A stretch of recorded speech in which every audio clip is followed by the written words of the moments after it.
নমস্কাৰ এই মুহূৰ্তত আপোনালোকে চাইছে সাহিত্য টেকনলজি ইউটিউব চেনেল এই চেনেল ৰাজ্যৰ খবৰটোতে কেইবাটাও গুৰুত্বপূৰ্ণ খবৰ আপোনালোকলৈ আগবঢ়াইছে যিকেইটা খবৰ আপোনালোকে জনাটো অত্যন্ত দৰকাৰী আৰু এই খবৰকেইটা আপোনালোকে উপস্থাপন কৰাৰ আগতেই আপোনালোকে যদি এই চেনেলটো নতুনকৈ আহিছে তেন্তে চেনেলটো প্লিজ ছাবস্ক্ৰাইব কৰি থ'ব আৰু ভিডিঅ'টোত এটা লাইক কৰি উৎসাহিত কৰিব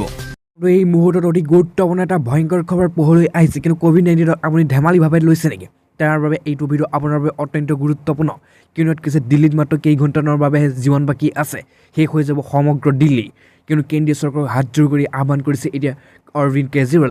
এই মুহূৰ্তত অতি গুৰুত্বপূৰ্ণ এটা ভয়ংকৰ খবৰ কিয়নো দিল্লীত মাত্ৰ কেইঘণ্টাৰ বাবে জীৱন বাকী আছে কিয়নো কৈছে দিল্লীত শেষ হোৱাৰ দিশে আগবাঢ়িছে অতি ভয়ংকৰ কথাটো হৈছে সমগ্ৰ দিল্লীতে মাত্ৰ কেইঘণ্টাৰ বাবেহে বাকী আছে অক্সিজেন আৰু সেইবাবে হাতজোৰ কৰি অৰবিন্দ কেজৰিৱালে অক্সিজেনৰ ভিক্ষা খুজিলে কেন্দ্ৰৰ পৰা আৰু অতি গুৰুত্বপূৰ্ণ কথা হৈছে যে তৎক্ষণাত অক্সিজেন যোগান নধৰে দিল্লীত কোনো ৰোগী জীয়াই নাথাকিব বুলি ইতিমধ্যে স্পষ্ট কৰিছে কিয়নো দিল্লীত এতিয়া লাখ লাখ ৰোগী আক্ৰান্ত হৈছে কৰোণা ভাইৰাছত কিছুমান ফুটপাথত পৰি আছে আৰু কিছুমান হস্পিটেলত আৰু কিছুমান বহুতো ঠাইত আৰু কিছুমান অক্সিজেন ৰাস্তাতে দি থোৱা হৈছে এম্বুলেঞ্চত আৰু তাৰ বাবে আৰু এম্বুলেঞ্চত এতিয়া অক্সিজেন নাইকিয়া হৈ পৰাত হাতজোৰ কৰিছে দিল্লীৰ মুখ্যমন্ত্ৰীগৰাকীয়ে আৰু যদি অক্সিজেন যোগান নধৰে তেন্তে দিল্লীত কোনো ৰোগী জীয়াই নাথাকিবলৈ স্পষ্ট মন্তব্য কৰিছে মুখ্যমন্ত্ৰীগৰাকীয়ে আৰু এতিয়া দিল্লী শেষ হোৱাৰ দিশে আগবাঢ়িছে বহুতে ভয়ংকৰ খবৰ কিয়নো সমগ্ৰ দিল্লীত মাত্ৰ কেইঘণ্টামানৰ বাবেহে অক্সিজেন পোৱাৰ পাছতো এই মুহূৰ্তত আনহাতে বহুতে ডাঙৰ গুৰুত্বপূৰ্ণ খবৰ এটা মুকলি হৈ আহিছে ৰাজ্যৰ ছাত্ৰ ছাত্ৰীসকল এতিয়া জীৱন ধ্বংসৰ পথে কিয়নো তাৰ লগতে কৈছে মেট্ৰিক আৰু উচ্চতৰ মাধ্যমিকৰ পৰীক্ষা বাতিল দাবীত মংগলদৈত লাখ লাখ ছাত্ৰ ছাত্ৰীৰ প্ৰতিবাদ লগতে কিছু মংগলদৈত ছাত্ৰ ছাত্ৰীৰ প্ৰতিবাদ সাব্যস্ত কৰিছে মেট্ৰিক আৰু হায়াৰ ছেকেণ্ডেৰীৰ পৰীক্ষা বাতিল দাবী ওলাই আহিল ছাত্ৰ ছাত্ৰীসকল কেইবাগৰাকীও ছাত্ৰ ছাত্ৰীক আটক কৰিলে মংগলদৈ আৰক্ষীয়ে আৰু দেশত প্ৰতিদিনে বাঢ়িছে কৰোণাৰ আক্ৰান্ত লোকৰ সংখ্যা কৰোণাৰ দ্বিতীয় ঢৌত এতিয়া আতংকিত দেশবাসী একে পৰিৱেশৰ অসমতো দৰং জিলাতো বৃদ্ধি পাইছে কৰোণাৰ আক্ৰান্ত ৰোগীৰ সংখ্যা জিলাখনত শেহতীয়াকৈ আৰু শতকৰ ঘৰ পাৰ কৰিছে কোভিড-19 আক্ৰান্ত সংখ্যাই এনে সময়তে মঙলবাৰে দুপৰীয়া 12মান বজাত মংগলদৈ মেট্ৰিক আৰু হায়াৰ ছেকেণ্ডেৰী পৰীক্ষা বাতিলৰ দাবী শ শ ছাত্ৰ ছাত্ৰী ওলাই আহিল প্ৰতিবাদ কৰিবলৈ সাব্যস্ত ৰাস্তাত কিয়নো কৈছে মংগলদৈত বিভিন্ন বিদ্যালয়ৰ পৰা মেট্ৰিক আৰু হায়াৰ ছেকেণ্ডেৰীৰ পৰীক্ষাত অৱতীৰ্ণ হ'ব লগা ছাত্ৰ ছাত্ৰীসকলে হাতে হাতে উই ৱান্ট জাষ্টিছ কোভিডৰ মহামাৰীক লৈ আমিও চিন্তিত আমাৰো জীৱন মূল্য আছে আদি প্লে কাৰ্ড লৈ সমদল পৰি কৰিলে ছাত্ৰ ছাত্ৰীসকলে আৰু মংগলদৈত চৰকাৰী উচ্চতৰ মাধ্যমিকৰ পৰা 15 নং ৰাষ্ট্ৰীয় ঘাইপথৰ দীঘলীয়া সমদল কৰি দৰং জিলা উপায়ুক্ত কাৰ্যালয়ৰ সন্মুখত প্ৰতিবাদ সাব্যস্ত কৰে ছাত্ৰ ছাত্ৰীসকল আৰু ছাত্ৰ ছাত্ৰীসকলে মুখত মাস্ক পৰিধান কৰি দীঘলীয়া শাৰীৰে উত্তাল প্ৰতিবাদ সাব্যস্ত কৰে মংগলদৈ চহৰত মংগলদৈ আৰক্ষী প্ৰশাসনে কোনো অনুমতি নোলোৱাকৈ পৰীক্ষাৰ্থীসকলে প্ৰতিবাদ কৰাৰ বাবে মংগলদৈ আৰক্ষীয়ে প্ৰতিবাদ কৰাৰ দিয়াৰ লগতে ছাত্ৰ ছাত্ৰীসকলৰ মাজৰ পৰা একাংশ ছাত্ৰ ছাত্ৰীক ইতিমধ্যে আটক কৰাৰ পাছতো এই মুহূৰ্তত আনহাতে বহুতে ডাঙৰ ব্ৰেকিং নিউজ মুকলি হৈ আহিছে বিদ্যালয় মহাবিদ্যালয় বিশ্ববিদ্যালয় ক্ষেত্ৰত নতুন নিৰ্দেশনা জাৰি কৰিছে 50% শিক্ষাৰ্থী থাকিব পাৰিব মাত্ৰ উপস্থিত কিয়নো এই মুহূৰ্তত বহুতে ডাঙৰ খবৰ প্ৰথমে বিদ্যালয়সমূহ বন্ধৰ ঘোষণা কৰিছিল কিন্তু তাৰপিছত এতিয়া মহাবিদ্যালয় আৰু বিশ্ববিদ্যালয়ৰ ক্ষেত্ৰতো নতুন নিৰ্দেশনা জাৰি কৰিছে মাত্ৰ 50% শিক্ষাৰ্থী উপস্থিত থাকিব লগতে কৈছে ৰাজ্যত ক্ৰমাৎ বৃদ্ধি পাইছে কৰোণাৰ পৰিস্থিতি নিয়ন্ত্ৰণ কৰি ৰাখিবলৈ আজি ৰাজ্য চৰকাৰে নতুন নিৰ্দেশনা জাৰি কৰে এই নিৰ্দেশনাৰ ৰাজ্যৰ শিক্ষানুষ্ঠানসমূহৰ ক্ষেত্ৰত নিৰ্দেশনা জাৰি কৰিছে এই নিৰ্দেশনাৰ অধীনত সকলো বিদ্যালয় মহাবিদ্যালয় আৰু বিশ্ববিদ্যালয় আদি ভাৰ্চুৱেল বিকল্প প্ৰদান কৰিব 50%তকৈ অধিক উপস্থিত থাকিব নোৱাৰিব কোনো ছাত্ৰ ছাত্ৰী লগতে পাঠদানৰ সময়সূচী তৈয়াৰ কৰাৰ ক্ষেত্ৰত গুৰুত্ব দিব লাগিব আৰু নিৰ্দেশনাত কোৱা হৈছে লগতে কোনো শিক্ষানুষ্ঠানে পাঠসভা অনুষ্ঠিত কৰিব নোৱাৰিব প্ৰাথমিক বিদ্যালয় শিক্ষাৰ্থী সকলক অনলাইন পাঠদান কৰাৰ ক্ষেত্ৰত গুৰুত্ব আৰোপ কৰাৰ অগ্ৰাধিকাৰ দিয়া হ'ব বুলি ইতিমধ্যে কৈছে উল্লেখযোগ্য যে শিক্ষানুষ্ঠানসমূহৰ কোভিডৰ ওপৰত শিক্ষা বিভাগীয় গাইডলাইন জাৰি হোৱাৰ পাছতো এই মুহূৰ্তত অতি গুৰুত্বপূৰ্ণ এটা বহুতে ডাঙৰ ব্ৰেকিং নিউজ এটা মুকলি হৈ আহিছে কিয়নো সমগ্ৰ ভাৰতবৰ্ষতে এতিয়া কৰোণাৰ কাল ৰূপ ধাৰণ কৰিছে হাহাকাৰ পৰিস্থিতিৰ সৃষ্টি হৈছে তাৰ লগতে অসমতো ভয়ংকৰ ৰূপ ধাৰণ কৰিছে কৰোণা কিয়নো যোৱা 3 দিন বিগত 3 দিনত অসমত এনেকুৱা কৰোণা ভাইৰাছৰ ধাৰণ কৰিছে যে 2000 পৰা 1500 ঘৰত মাত্ৰ 24 ঘণ্টাতে আক্ৰান্ত হৈছে তাৰ লগতে এক বিশেষ খবৰ পোহৰলৈ আহিছে কিয়নো কৈছে নিয়ন্ত্ৰণহীন কৰোণা 22 এপ্ৰিলৰ পৰা 29 এপ্ৰিললৈকে সম্পূৰ্ণ লকডাউন ঘোষণা কৰিছে অৱশেষত তাৰ লগতে কৈছে ঝাৰখণ্ডত কৰোণা সংক্ৰমণৰ ঘটনাই জটিল ৰূপ ধাৰণ কৰাৰ ক্ষেত্ৰত হেমন্ত সোৰেন চৰকাৰে সমগ্ৰ ৰাজ্যতে লকডাউন আৰোপ কৰাৰ সিদ্ধান্ত গ্ৰহণ কৰিছে ঝাৰখণ্ডত চৰকাৰে 22 এপ্ৰিলৰ পৰা 29 এপ্ৰিললৈকে কিছু ৰেহাইৰ সৈতে লকডাউন ঘোষণা কৰিছে এই সময়ছোৱাত প্ৰয়োজনীয় সেৱাসমূহৰ লগতে ধৰ্মীয় স্থান খোলা থাকিব অৱশ্যে জনসংগ্ৰাম হ'বলৈ দিয়া নহ'ব উল্লেখযোগ্য যে সোমবাৰে ৰাজ্যখনত 4290গৰাকী লোক কৰোণাত আক্ৰান্ত হোৱাৰ লগতে 46গৰাকী লোক সংক্ৰমিত লোকৰ মৃত্যু ঘটনা পোহৰলৈ আহিছে আটাইতকৈ উদ্বেগজনক খবৰটো হৈছে যে ৰাজ্যখনত আৰোগ্য লাভ কৰা লোকৰ সংখ্যা যথেষ্ট কম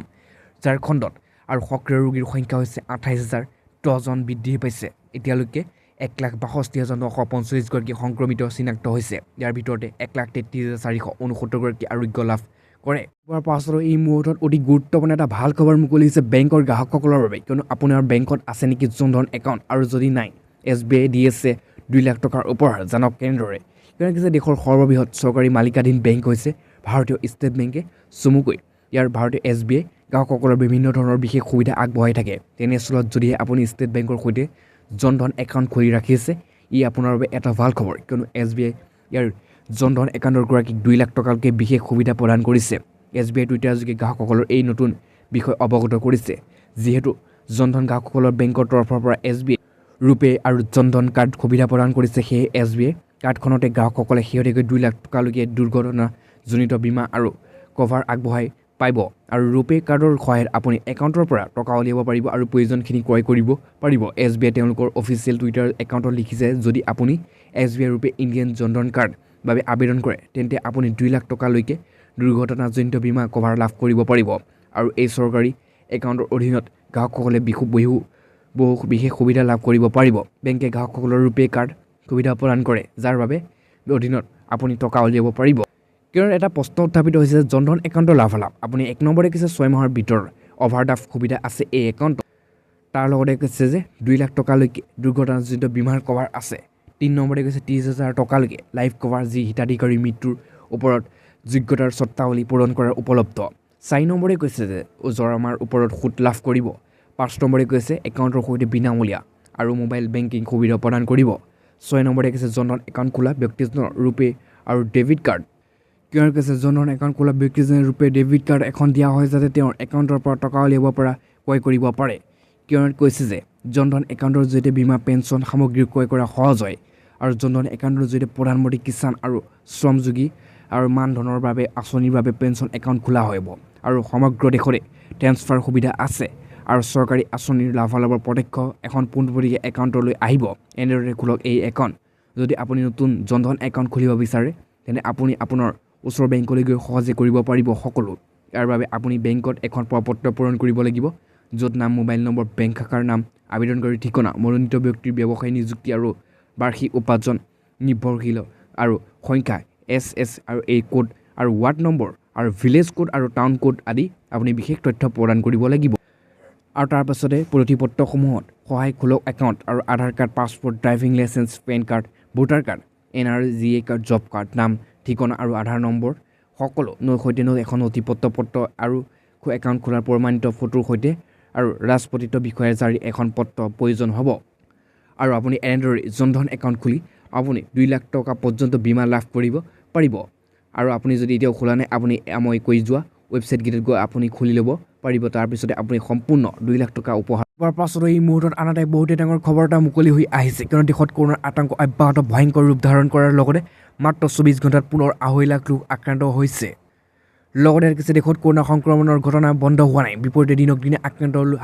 লাখ লাখ লোক আক্ৰান্ত হৈছে। ভাৰতৰ বিগত 24 ঘণ্টাত 2.5 লাখতকৈ অধিক কৰোনা সংক্ৰমণৰ ঘটনা পোহৰলৈ আহিছে। আৰু এই ঘটনাৰ পিছতে 15শৰো অধিক লোক মৃত্যুৰ ঘটনা পোহৰলৈ আহে। কিয়নো কৈছে স্বাস্থ্য আৰু পৰিয়াল কল্যাণ মন্ত্ৰালয়ে দেশত যোৱা 24 ঘণ্টাত 2,69,170টা নতুন আক্ৰান্ত ঘটনা পোহৰলৈ আহিছে। তাৰে 1761 জনৰ মৃত্যুৰ বাতৰি পোৱা গৈছে। আৰু নতুন ঘটনা অহাৰ পিছতে মঙলবাৰে সক্ৰিয় ৰোগীৰ সংখ্যা 1,02,648 জনলৈ বৃদ্ধি পাইছে। বৰ্তমান ভাৰতত 20,61,00,000 আৰু তাৰ লগতে কৈছে 61,09,37 জন লোক সক্ৰিয় ৰোগী আক্ৰান্ত আছে। বিগত 24 ঘণ্টাত 1,54,761 জন লোক আক্ৰান্ত হৈছে ভাইৰাছত। আৰু দেশত কৰোনাৰ নতুন ৰূপ হৈছে মৃত্যুৰ মুখলৈ গৈছে 1,80,533 গৰাকী উপনীত হৈছে।